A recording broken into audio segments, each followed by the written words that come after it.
কীর্তন অনুরাগী বহিরাগত ভক্তমণ্ডলী সকল যারা কৃপা করে এসেছেন, যারা করুণা করে এসেছেন, কীর্তন প্রারম্ভে সাধু গুরু ব্রাহ্মণ বৈষ্ণব চরণে জানাই আমার ভুল লুণ্ঠিত অনন্ত কোটি দণ্ডবৎ প্রণাম।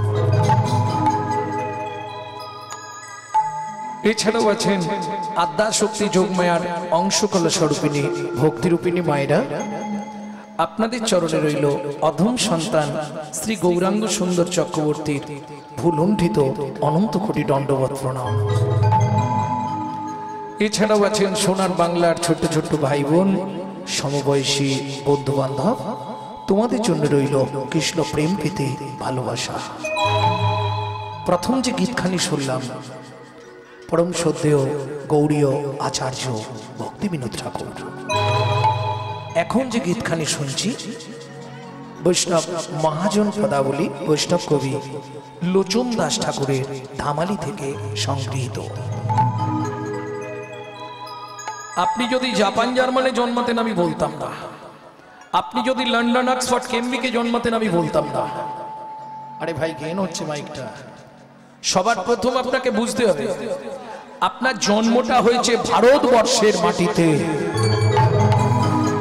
যে ভারতবর্ষের মাটিতে মানুষ সবার জন্য স্বর্গের দেবতারাও সাধনা করছে, সেই ভারতবর্ষে আপনি মানুষ হয়ে জন্মালেন।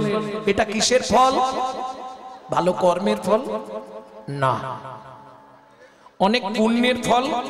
না। তাহলে আপনি ভারতবর্ষে মানুষ হলেন কি করে? শ্রুতি বলছে, শ্রুতি বহু জন্মানাং সুকৃতি প্রারব্ধম, বহু জন্মের সুকৃতি ছিল বলে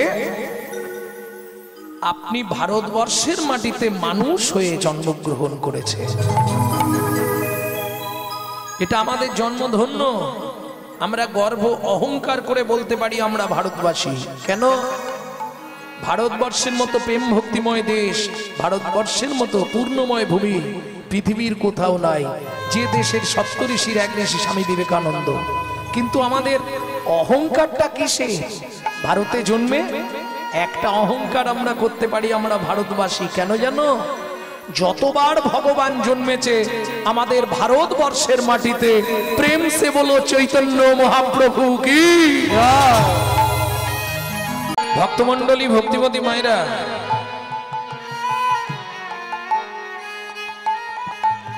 কীর্তন আপনারা সবসময় শোনেন, এটা সত্যি কথা, কিন্তু পরিবর্তন কিছু হয়নি।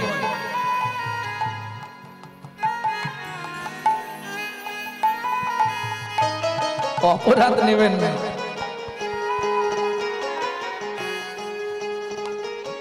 কি হবে কীর্তন শুনে? একটু আমার কথাটা মন দিয়ে শোনো। ও চাপার মা, এদিকে তাকাও, কথাটা মন দিয়ে শুনে নাও। একবারই বলবো, হরিভক্তি বিলাস 882 পৃষ্ঠা। সারা রাত হরি কথা শ্রবণ করলে জীবে মানব জাতির 25 ভাগ পুণ্য সঞ্চার হয়। হরিবাসরে একটা আন কথা বললে, আন চিন্তা করলে 75 ভাগ মহাপাপ জন্মায়। একটু বুঝবেন কথাটা। আপনার ব্যক্তিগত জীবন আপনি কেমন কাটাবেন সে বিষয়ে ইন্টারফেয়ার করার ক্ষমতা আমার নেই। তবে একটা কথা বলি, এই হরিবাসরটা তৈরি করতে গিয়ে কমিটিদের কয়েক পাটি জুতো ছিঁড়ে গেছে আমাদের মতো কীর্তনিয়াদের এখানে আনতে গিয়ে। কি দাও না বাবু 10 টাকা, দাও না বাবু 15 টাকা, দাও না বাবু 20 টাকা, ভিক্ষা করে করে। সেই জায়গায় বসে এত সুন্দর পরিবেশ, আপনি যদি একটা আন কথা বলেন, আমার মনে হয় আপনার মধ্যে মন মানসিকতা ঠিক নেই। নিজে তো নষ্ট হচ্ছেন, পাশের লোকটাকেও নষ্ট করছেন। আমি এক্ষুনি কিন্তু বলে এসেছি, প্রথম শ্লোকেই বলেছি, কি মনুষ্য জন্মের সার্থকতাই হলো ভগবত ভজন। যদি ভজন নাও করতে পারো, বুঝে বা না বুঝে সেও শুনিতে শুনিতে কেহ তার হয় চৈতন্য উদয়। এটাই গৌর হরি বল। যদি বুঝতেও না পারো হরি কথা শুনে যাও, শুনতে শুনতেই কৃপা হয়ে যাবে।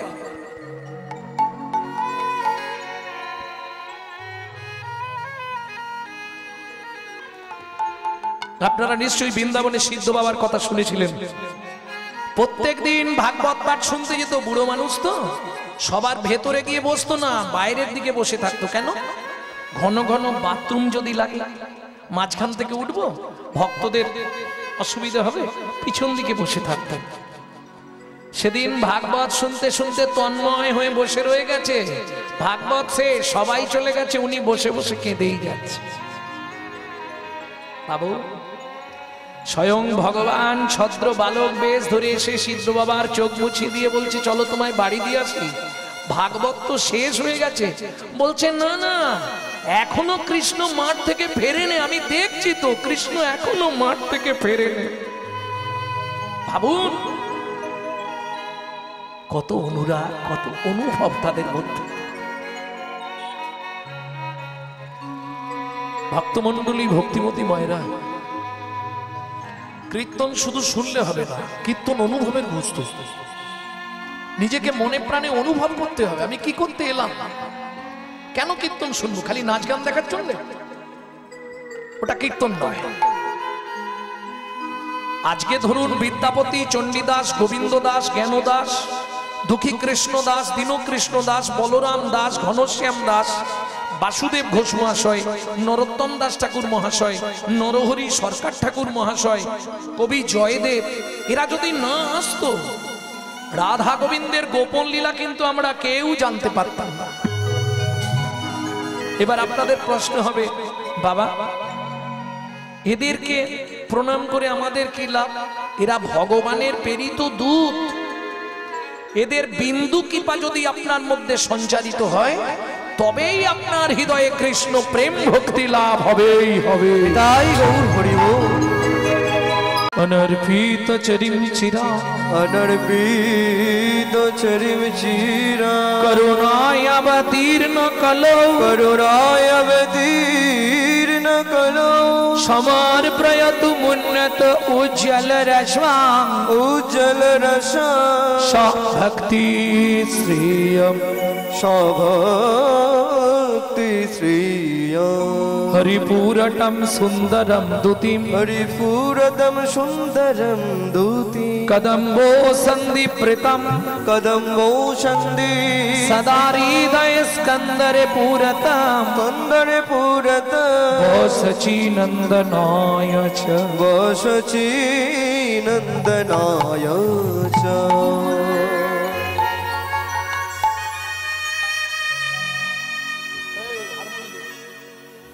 অনর্পিত চরিম চিরা,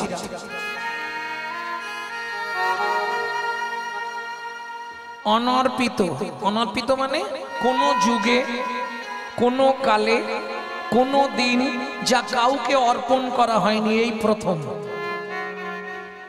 অনর্পিত, অন অর্পিত, কাউকে অর্পণ করাই হয়নি। চরিম চিরা, এটা বড় কথা। চরিম চিরা, যা খেলে তোমার চির আরোগ্যতা লাভ হবে। চির আরোগ্য মানে শরীরের সমস্ত ব্যাধি বিমোচিত হবে, তোমার শরীর থেকে সব ব্যাধি চলে যাবে।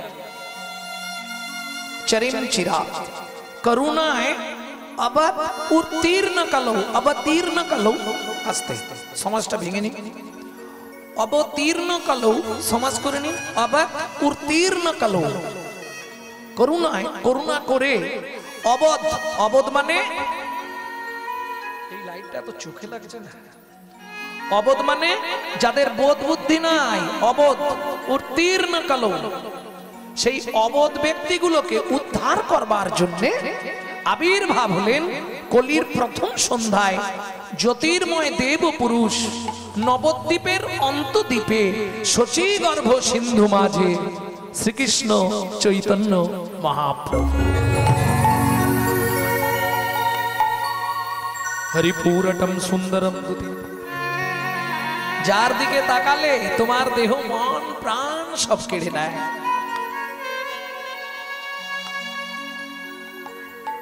কদম্বো সন্দীপ্রিতম, সেই বৃন্দাবনের কদম তলায় যে ছেলেটা বাঁশি বাজাচ্ছিল, সেই কলিতে রাধা ভাব শক্তি আশ্রয় করে গৌর হয়ে এলো।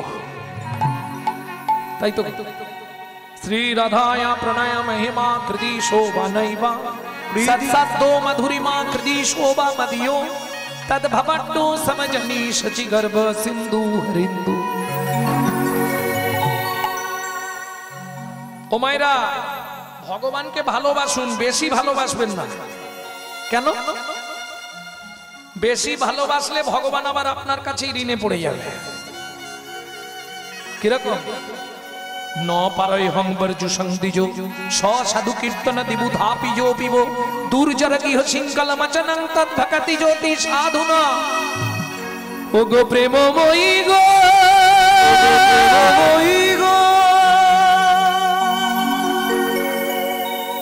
কে বলছে? কৃষ্ণচন্দ্র। ন পারয় হং, আমি ব্রহ্মাণ্ডের মালিক, আমার এক একটা লোমকূপে অনন্ত কোটি ব্রহ্মাণ্ড বিরাজমান, তবু আমি পারলাম না। ন পারয়ে হং, অহং অহং হং, ন পারয়ে অহং, আমি পারলাম না। কি পারলাম না? বর্ষু সন্ধিজ স সাধু কীর্তন দিবুধা পিজো পিব। রাধে, তুমি যে মান, কুল, শীল, গুরু, গৌরব, লজ্জা, ঘৃণা সব ত্যাগ করে আমাকে ভালোবাসলে রাই, ভালোবাসলে রাই। 33 কোটি দেবতার পরমায়ু যদি তোমাকে দিয়ে দিই, এতেও এ জীবনে তোমার ঋণ শোধ হবে না, তোমার ঋণ শোধ হবে না। ন পারে হং বর্জু সংদিজ স সাধু কীর্তন দেব ধাপি যোগী। তবে তোমার ঋণটা আমি শোধ করব কোথায় জানো? স সাধু কীর্তন দেব ধাপি যোগী দুর্জর গৃহ শৃঙ্খল মচনং তদ্ভকতি জ্যোতি সাধুনা। আমি নদিয়ার নবদ্বীপে জন্মগ্রহণ করব। শোনো, বাড়িতে একটা কাজের লোক রাখলেও তাকে দুবেলা দুমুঠো খেতে দিতে হয়। কি আস্তে, আপনারা জানেন ভোটের সময় বহু মানুষকে টাকা দেওয়া হয়, এই দিনরাত শুধু আমার নামটা প্রচার করবি, বলা হয় তুই শুধু মাইক্রোফোনে দিনরাত হেঁকে যাবি, আমার নামটা শুধু প্রচার করে দিবি, তাকে মাইনে দেওয়া হয়। রাধে কি নদিয়ার নবদ্বীপের পথে পথে আমি তোমার নামানুগুণ কীর্তন প্রচার করব, নামানুগুণ কীর্তন প্রচার করব। ওগো প্রেমময়ী, তুমি শুধু একটা কথা দাও, তুমি একটা কথা দাও। আমার এই দাপর যুগের যে ঋণ তোমার কাছে আছে, এটা কলি যুগে গিয়ে তুমি আমাকে মুকুব করে দেবে, আমাকে মুকুব করে ন পারে হং বর্জু সংদিজ স সাধু কীর্তন দেব ধাপি যো পিব দুর্জর গৃহ শৃঙ্খল মচনং তদ্ভকতি জ্যোতি সাধুনা। তবে আজকে মহাপ্রভু একটু অন্য রূপে, খেয়াল করেছেন গৌরচন্দ্রিকা? দয়ার সাগর মোর গোরা গুণমণি, গোরা গুণমণি আপনি সুকৈত্য হইয়া আইলা অবনী, আইলা অবনী। আগেকার দিনে এত ডাক্তার ছিল না বাবা। গ্রাম বাংলায় ওই কবিরাজ থাকতো, আস্তে ছোট করে বৈদ্য থাকতো। এরা কি করতো? বিভিন্ন গাছের ছাল তুলে এনে একটা ওষুধ তৈরি করত, যেটাকে গ্রাম্য ভাষায় বলা হতো পাঁচনি। পাঁচনি পাঁচনি পাঁচনি বোঝেন তো? এই দুটো ভাষা হয়, একটা দন্তের নয় হস্যই, দন্তের নয় দীর্ঘই, আর একটা মধ্যের নয় হস্যই। একটা পাঁচনি মানে গরু চড়ানো লাঠি, পাঁচনি কাঁচনি বেত্ত বেনু, গরু তাড়ানো লাঠিকে বলা হয় পাঁচনি। ওটার বানানটা হস্যই, দন্তের নয় হস্যই, পাঁচনি। আর আমি যে পাঁচুনিটা বলছি ওটা হচ্ছে দন্তের নয় দীর্ঘই। এখন যদিও বিন্যাস হস্যই দীর্ঘই সব উঠে গেছে, সব এক। যাই হোক, এটা পাঁচনি। পাঁচনি মানে বিভিন্ন গাছের ছাল ছাড়িয়ে তাতে একটু তাতে মধু মিশিয়ে একটা স্বাদ তৈরি করে দেওয়া হতো। একবারে মাথা চুল পড়া থেকে আর নখকনি পর্যন্ত একটাই পাঁচুনি কাজ করতো সবার জন্য। দাদু পেটে ব্যথা করছে, এই পাঁচুনি নিয়ে যা খেয়ে নিবি। দাদু বুক ধড়ফড় করছে, এই পাঁচুনি নিয়ে যা খেয়ে নিবি। ওই এক পাঁচুনিতে সব রোগের ওষুধ আগেকার দিনে ছিল। চৈতন্য মহাপ্রভু এটা চিন্তা করলেন যে কলির জীবের জন্য একটা পাঁচুনি তৈরি করব। পাঁচুনি তাহলে বিভিন্ন গাছের ছাল চাই। প্রথম বড় বড় 4টে গাছের ছাল ছাড়ালেন। আমি কিন্তু প্রশ্ন করব পরে। প্রথম বড় বড় 4টে গাছের ছাল ছাড়ালেন। তার নিচে তার চেয়ে একটু ছোট মানে মাঝারি সাইজের গাছ নিলেন 6টা। তার চেয়ে ছোট গাছ নিলেন 12টা। একবারে চারা গাছ নিলেন 18টা। এই এতগুলো গাছ দিয়ে পাঁচুনি তৈরি করলেন। কেউ গুনেছেন নাকি কত পিস গাছ হয়েছে? গোনেননি? একদম গোনেননি? সত্যি বলছেন? আমি কিন্তু বললাম আমি এরপরেই জিজ্ঞেস করব।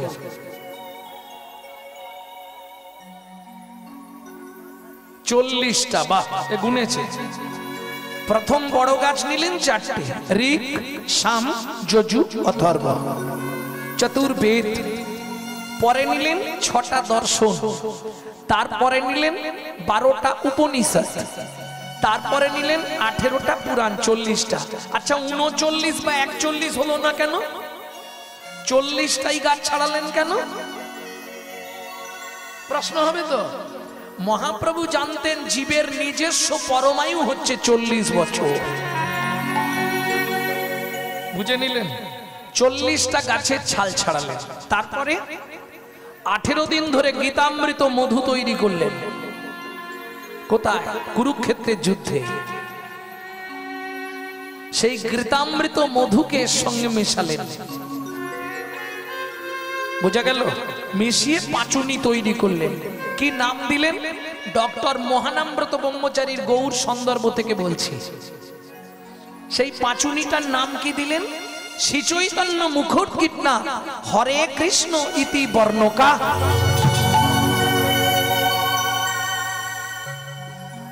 পাঁচুনিটার নামটা মনে থাকবে তো?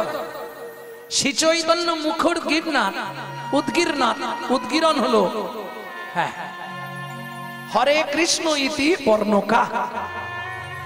বুঝে নেওয়া গেল? সেটা কি? কৃষ্ণ নামং জগৎ বন্ধু জগদ্দিজং গুণং পরা। কৃষ্ণ নামং জগৎ বন্ধু জগদ্দিজং গুণং পরা। আস্তে। কখন পাঁচুনিটা দিলেন? পাঁচুনিটা আমাদের কাছে কখন দিলেন? যখন মানুষে মানুষে বিচ্ছিন্নতাবাদ বেঁধে গেল। এক শ্রেণীর মানুষ অন্য শ্রেণীর মানুষকে পদদলিত করে চলছে, ধর্ম লুপ্ত হয়ে যাচ্ছে। সেই সময় মহাপ্রভু পাঁচুনি পৌঁছে দিলেন বাড়ি বাড়ি। তাহলে কোন সময় মনে থাকবে তো? যখন ধর্মলুপ্ত দেশ বিচিত্র ছিল গুপ্ত চিরকাল। যখন ধর্মলুপ্ত দেশ বিচিত্র ছিল গুপ্ত চিরকাল। ধর্মলুপ্ত দেশ বিচিত্র ছিল গুপ্ত চিরকাল। ধর্মলুপ্ত দেশ বিচিত্র ছিল গুপ্ত চিরকাল। নদিয়ায় এসে গৌরবেশে প্রচারিল শচীর দুলাল। নদিয়ায় এসে গৌরবেশে প্রচারিল শচীর দুলাল। নদিয়ায় এসে গৌরবেশে প্রচারিল শচীর দুলাল। নদিয়ায় এসে গৌরবেশে প্রচারিল শচীর দুলাল। কে কি নিবিয়া, কে কি নিবিয়া, সোনার গোড়া ডেকে যায়। কে কি নিবিয়া, সোনার গোড়া ডেকে যায়। কে কি নিবিয়ায়, কে কি নিবিয়ায়, কে কি নিবিয়ায়, কে কি নিবিয়ায়, কে কি নিবিয়ায়, কে কি নিবিয়ায়, কে কি নিবিয়ায়, কে কি নিবিয়ায়, কে কি নিবিয়ায়, কে কি নিবিয়ায়। আমার সোনার গৌর ডেকে যায়। কে কি নিবিয়ায়, সোনার গৌর ডেকে যায়। কে কি নিবিয়ায়, গৌর থেকে যায়। কে কি নিবিয়ায়, গৌর থেকে যায়। কে কি নিবিয়ায়, কে কি নিবিয়ায়। ভক্তমণ্ডলী ভক্তিমতী মায়েরা তাহলে দিলেন কি?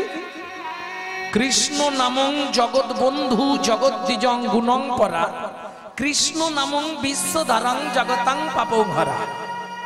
মানেটা বুঝলেন না? আস্তে কথা বলো না। উৎসবে ব্যাসনং চৈব দুর্ভিক্ষং রাষ্ট্র বিপ্লবে, রাজোদ্ধারে শ্মশানে চ যতিষ্ঠতি সবান্ধব, পরোক্ষে কার্যহন্তরং প্রত্যক্ষে প্রিয়বাদিনম, যত্নত বজয়ত বন্ধু বিশ্বকুম্মম বয়মুখম, শৈলে শৈলে নমানিকং মুক্তিকং ন গজে গজে, সাধব নহি সর্বত্তং চন্দনং ন বনে বনে, মনস্বা চিন্তিতো কর্মং বচসাং প্রকাশয়েত, অন্নলোপিত কার্যস্য যত সিদ্ধি ন জায়তে, কবা কস্য ভবেত বন্ধু সর্বস্বার্থ সমহিত, নিরুপাধি সহিত নিত্যং হরের নামই কেবল। হরি বল।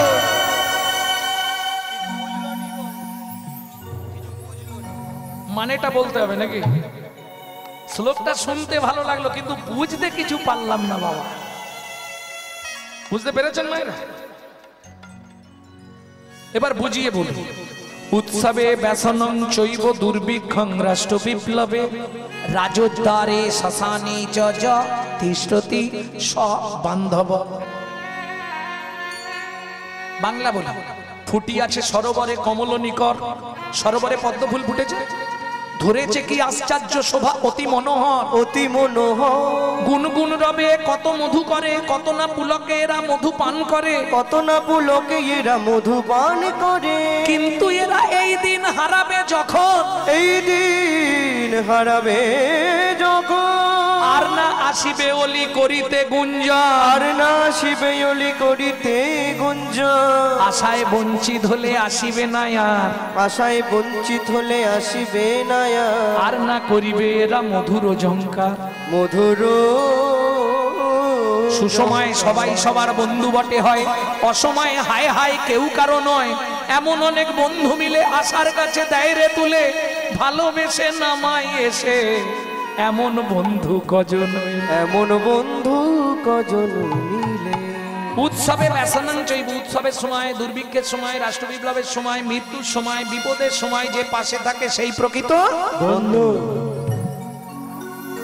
পরের কথাটা বলবো, অনেকের একটু গায়ে লাগবে, বলবো কি? পরোক্ষে কার্যহন্তরং প্রত্যক্ষে প্রিয়বাদিন। সামনে একবারে মিষ্টি ভরা গৌরাঙ্গদা কেমন আছো, তোমার কথাই বলছিলাম, শালা চলে গেলেই বলবে এখনো মরেনি। হ্যাঁ, এই বন্ধু বাজারে বেশি। পরোক্ষে কার্যহন্তরং প্রত্যক্ষে প্রিয়বাদিনম। কিরম করছে দেখো, খালি বসে বসে। সামনে মিষ্টি ভরা, ভেতরে মাল পুরো বিষ। হ্যাঁ, এ ওপর দেখলে চিনতে পারবেন না, কেন? আস্তে, ওপর দেখলে চেনা যাবে না কেন? বলে ভাই চিনবি কি করে? শিমুলের ফুল দেখিতে লাল, শিমুলের ফুল দেখিতে লাল, শিমুলের ফুল দেখিতে লাল, শিমুলের ফুল দেখিতে লাল, মনে করি তাতে আছে কি মা, মনে করি তাতে আছে কি মা, পাবড়ি ছাড়াই যখন দেখি, পাপড়ি ছাড়াই যখন দেখি, মধু নাই শুধু তুলো রে, মধু নাই শুধু তুলো রে, মধু নাই শুধু তুলো রে, মধু নাই শুধু তুলো রে। অতএব ওপর থেকে বিচার করা যাবে। পরোক্ষে কার্যহন্তরং প্রত্যক্ষে প্রিয়বাদিনম। আস্তে, সামনে কি মিষ্টি ভরা, পিছনে তোমার পিছনে বাঁশ দেবার ধান্দা করছে। কলিযুগে এইরকম বন্ধুই বেশি পাবেন। কি চাপার মা কোথায় গেছিলে গো? এই তোমার কথাই বলছিল। ও চাপার মা একবারে কি খুশি, চলে গেলেই বলছে বুড়ি এখনো মরেনি। ও আর কতদিন জ্বালাবে কে জানে। তবে সবাই নয়, সবাইকে এক পাল্লায় তুলে দেবেন না। কেন সবাই নয়? শৈলে শৈলে নমানিকাং মুক্তিকাং না গাজে গাজে। সব পর্বতে মুক্ত জন্মায় না, সব ঝিনুকে মুক্ত হয় না, সব হাতির মাথায় সাথী নক্ষত্র পড়লেও গজমুক্ত জন্মায় না। ঝিরঝির করে বৃষ্টি পড়ে, এই সময় গগনের একটা নক্ষত্র আছে যার নাম সাথী নক্ষত্র। এই সাথী নক্ষত্র বৃষ্টিপাতের সময় যদি খসে পড়ে, ঝিনুক খোসা আলগা করে থাকে, ভেতরে পড়লে মুক্ত হয়। গজের মাথায় পড়লে গজমুক্ত, যেটাকে বলে বজ্রাই মুক্ত। বাঁশে পড়লে জন্মায় বংশলোচন, হরিণের মাথায় পড়লে নাভিতে জন্মায় মৃগনাভি কস্তুরী। বুঝে নেওয়া গেল? আর পর্বতে পড়লে মানিক জন্মায়। অতএব সবাইকে এক পাল্লায় তুললে হবে না। শৈলে শৈলে নমানিকং, সব পর্বতে মানিক হবে না। মুক্তিকং ন গজে গজে, সব ঝিনুকে মুক্ত জন্মায় না। সাধব নহি সর্বত্রাং, শুধু সাধু সাজলেই সাধু নয়, তার মন যদি না সাধু হয়। তার মন যদি না সাধু হয়। কি বুঝে নেওয়া গেল? সাধব নহি সর্বত্রাং চন্দনং ন ভনি ভনি। এই যে আপনার বারুইপুর থেকে এই ভেতরের রাস্তাটা দিয়ে যখন আসছিলাম আজকে, এই দিকটা আমি তো আসিনি, প্রথম এলাম, দেখলাম সব বাগানে চন্দন গাছ ভর্তি। লাল চন্দন না সাদা চন্দন বোঝা গেল নি, তবে চন্দন গাছ সব ভর্তি। আমাদের এই ছেলেটা বলে, দাদা কি বল, চন্দন গাছ না পিয়ারা গাছ? ওগুলো, ও আচ্ছা আচ্ছা।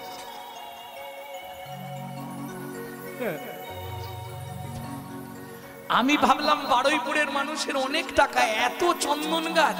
ও বলছে ধুস, ওগুলো কোথা চন্দন গাছ, ও সব পিয়ারা গাছ। হবে সব বাগানে চন্দন গাছ। সাধব নহি সর্বত্রং চন্দনং ন বনি বনি। চন্দ্রনং না বনে বনে। মনসা চিন্তিত কর্মং বচসা ন প্রকাশ হয়। ও মায়েরা, তোমার মনের যে চিন্তা সেটা গোপনে রাখো আর গোবিন্দকে জানাও, প্রকাশ করো না। প্রকাশ করলে কি হবে? যে চিন্তাটা তুমি করেছো সেটা তোমার নির্ব্যাপিত হবে না। মনস্বা চিন্তিত কর্মং বচসা ন প্রকাশ হয়, অন্য লোভিত কার্যস্য যত সিদ্ধি না যায়তে। বুঝে নিয়ে গেল? এইবার চলো তাহলে কে কার বন্ধু? কি গো, যতই বলো আমার বইয়ের মতো আমাকে কেউ ভালোবাসে, সে বলছে আমার স্বামী, বাবা আমি না খেলে খাইনি। আরে এইটা তোমরা বুঝতে পারোনি, এটা তো অভিনয়, বুঝলে না? এই শুনে নাও, হাসবে পরে। এই অঙ্কে যে তোমার স্বামী হয়েছে, আগের অঙ্কে আর একজনের স্বামী ছিল। এই অঙ্কে যে তোমার স্ত্রী হয়েছে, আগের অঙ্কে আর একজনের স্ত্রী ছিল। এইবারে তোমার সঙ্গে অভিনয় পড়েছে, অভিনয় চলছে, অভিনয় শেষ, বলো হরি হরি বল, গিন রুমে যাবে, পোশাক খুলবে, আবার অভিনয় করতে চলে যাবে। কে তোমার? তবে মাঝে মাঝে কি মনে হয় জানেন, এই পৃথিবীটা পান্থশালা। প্রান্তশালা মানে বোঝেন তো? দেখবেন বর্তমান রোডের ধারে কিছু কিছু ঘর এখন করে দিয়েছে পার্টি থেকে, তাই না? বাস স্টপে একটা করে সুন্দর ঘর করে দিয়েছে না, বসে তুমি রেস্ট নাও আস্তে। কিন্তু খেয়াল রেখো, বাস এসে হর্ন মারলেই ছুটে গিয়ে উঠে পড়তে হবে।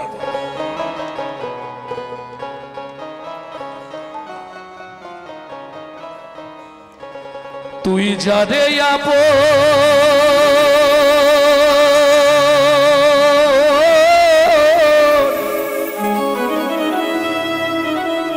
ভাবলি রে মন, সে তো আপন নয়।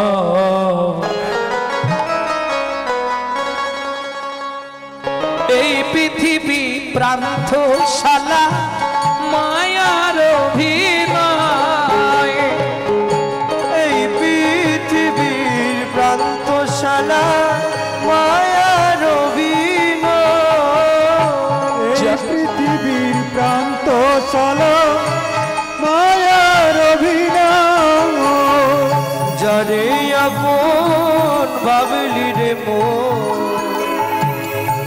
যারে আপন ভাবলি রে মন, সে তো আপন নয়।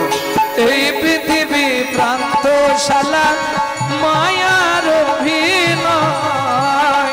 এই পৃথিবীর প্রান্তশালা, মায়ার অভিনয়।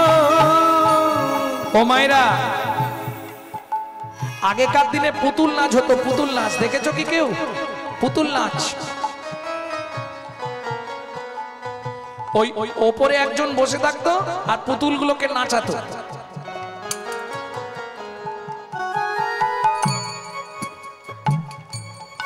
নাচতানি পুতুলগুলো।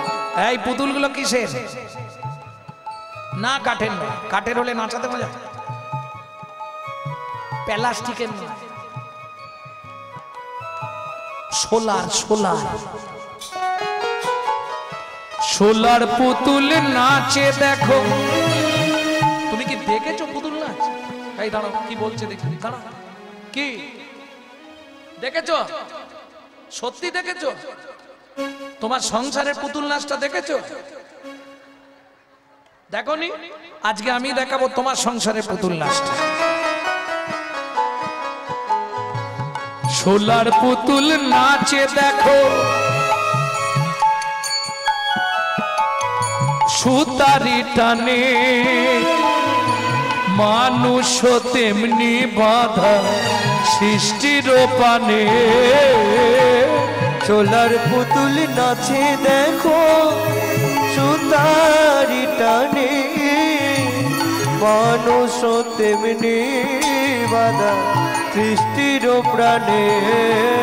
যখন হবে শেষ জারি অধিবেশ, যখন হবে সে যার দিবে, তারে তখন টেনে লয় এই পৃথিবী প্রান্তশালা মায়ার অভিনয়। এই নিতাই গৌরী হরি বল হরি বল। মায়ার অভিনয়। ও মায়েরা, তাহলে বুঝে নেওয়া গেল এই অভিনয়টা কতক্ষণের।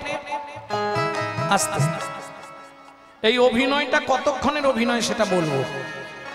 বৈষ্ণব কবি একটি ফুলের সঙ্গে মানব জীবনের তুলনা করছে। ফুল ফুটলো, ভগবানের চরণে গেল, না হয় গাছেই রয়ে গেল, গন্ধ বিতরণ করলো, তারপরেই শুকিয়ে গেল। মানব জীবনটাও তাই। একদিন এলে, একদিন গেলে, দুদিন, মাঝখানে একটা দিন। একটু বুঝুন কোন ফুলটার সঙ্গে? দেবী পার্বতী, দেবী দশভুজার সব থেকে প্রিয় ফুল। এই প্রত্যেকটা দেবতার তো প্রিয় ফুল আছে। যেমন একটা তোমরা খুব সহজে বলে দিতে পারবে, কালীর প্রিয় ফুল কি? ও, এটা মুখস্থ করে এসেছে।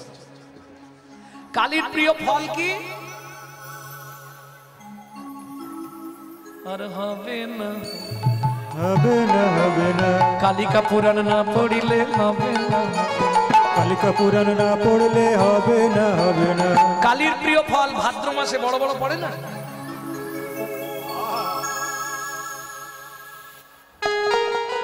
কৃষ্ণের প্রিয় ফুল শ্বেত করবী।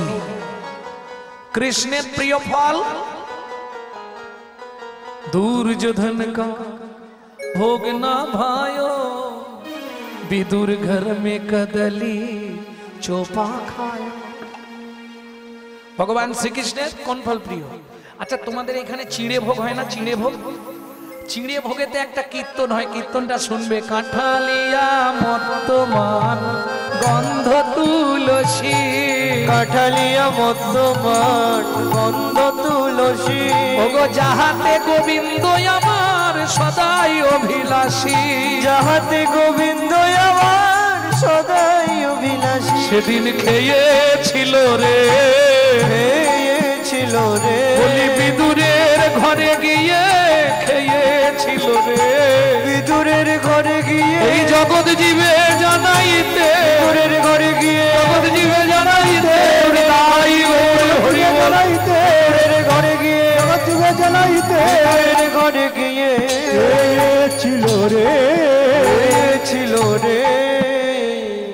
তাহলে প্রত্যেকটা দেবতা, যেমন মহাপ্রভুর প্রিয় ফুল কি? চাঁপা ফুল, ঠিক তেমনি প্রত্যেকটা দেবতা যে ফুলটার সঙ্গে মানব জীবনের তুলনা করব, এটা হচ্ছে দেবী দশভুজা দুর্গার সব থেকে ফেভার ফুল। কোন ফুল?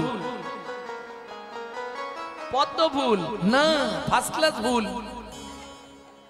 মন্ত্রে ব্রাহ্মণ যখন ওই ফুলটা ঠাকুরকে দেয়, দেবীকে, মন্ত্রটা শুনবে, আশ্বিনেন ভেষজেন। আরে শেফালি ফুল, শেফালি ফুল চেনো না? গ্রাম বাংলায় বলে শিউলি। আস্তে, শিউলি ফুল দেখেছো? বাহ, তার মানে এদিকে গাছ আছে।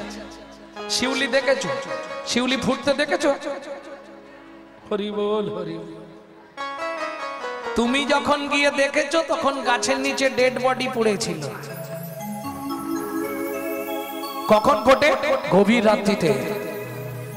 এইবার মায়েরা বলতে পারবে, যারা মা হয়েছে, ও মা তোমার বাচ্চার চোখ কখন ফুটেছিল বলতে পারবে? তা জানি না, গভীর রাতে। শাস্ত্র বলছে গভীর রাতে সন্তানের নয়ন খোলে, আর যখনই পেটের মধ্যে গভীর রাতে চোখটা খোলে, সেই গভীর রাত থেকে লাথি মারা শুরু করে পেটে বেরোবার জন্য। দেখবেন যারা মা হয়েছে তারা বলবে লাথি মারাটা শুরু হয় পেটে গভীর রাত্রির থেকে। শেফালিকা ফুটে দেখো গভীর নিশীতে, গন্ধ বিলায়ে শেষে ঝরে প্রভাতে। শেফালিকা ফুটে দেখো গভীর নিশীতে, গন্ধ বিলায়ে শেষে ঝরে প্রভাতে।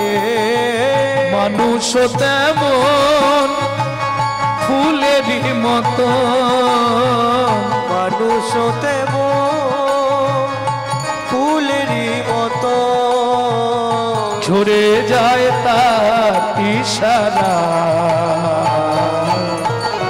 এই পৃথিবী প্রান্তশালা মায়ার অভিনয়, এই পৃথিবীর বান্তশালায় মায়ার অভিনয়। মাইকম্যান দাদা, আমার পিছনের কোরাসটা এক করুন দুটো। ভক্তমণ্ডলী, ভক্তিমতী মায়েরা, তাহলে বুঝে নেওয়া গেল ফুলের সঙ্গে মানব জাতির তুলনা করা হলো।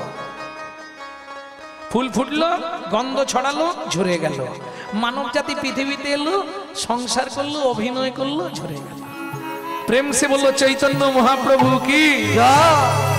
এই মানব জাতিকে মনে করে দেওয়ার জন্য চৈতন্য মহাপ্রভু এবারে বৈদ্য সেজে এলেন। কটা গাছ বলেছিলাম, কার মনে আছে? 40টা। 40টা গাছের ছাল ছাড়িয়ে মহা ঔষধি তৈরি করলেন। বিজ্ঞান উন্নত হয়েছে, বর্তমানে বিজ্ঞান অনেক উন্নত, কিন্তু বিজ্ঞানের চালাকিটা কেউ আজ অব্দি ধরতে পারল না। বিজ্ঞান মাজন সৃষ্টি করেছে, কিন্তু দেখবেন আমার বোনেদের জিজ্ঞেস করে, একটা মাজনে একটাই উপকার পাবেন। একটা মাজন যে 5টা কাজ হবে তা হবে না। কিন্তু চৈতন্য মহাপ্রভু যে নামামৃত মাজন সৃষ্টি করলেন, একটা মাজনে 8টা উপকার। নেবেন কিনা আপনার ব্যাপার, 8টা উপকার আপনি পাবেন। কিন্তু বিজ্ঞান যে মাজন সৃষ্টি করেছে আস্তে, একটা মাজনের একটা উপকার। কিরকম? আপনি দাঁতের মাজন দাঁত মাজতে পারবেন, মুখে মাখতে পারবেন না। মুখেরটা মুখে লাগাতে পারবেন, দাঁতে দিতে পারবেন না। নখেরটা ঠোঁটে যাবে না, ঠোঁটেরটা নখে আসবে না। দেখুন কোথায় মজা, দেখুন। গায়েরটা মুখে দাঁতে দিতে পারবেন না, চোখেরটা অন্য কোথাও লাগাতে পারবেন না। একটা মাজন একটা জায়গার জন্য ব্যবহার, তাই তো? এটাই বিজ্ঞানের চালাকি। কিন্তু চৈতন্য মহাপ্রভু যে মাজন সৃষ্টি করলেন, একটা মাজনে 8টা উপকার। উপকারগুলো বলবো কি কি 8টা উপকার? শাস্ত্র বলছে চেতো দর্পণ মার্জনম বাবা মহাদাবাগ্নি নির্ব্যাপনম শ্রেয় কৈরব চন্দ্রিক বিতরণম বিদ্যা মধু জীবনম आनंदम बुद्धिवर्धनम प्रतिपदम पूर्णमृत स्मादनम परमात्मा स्वपनम परम विजयते श्री कृष्ण संकीर्तन। श्री कृष्ण संकीर्तन।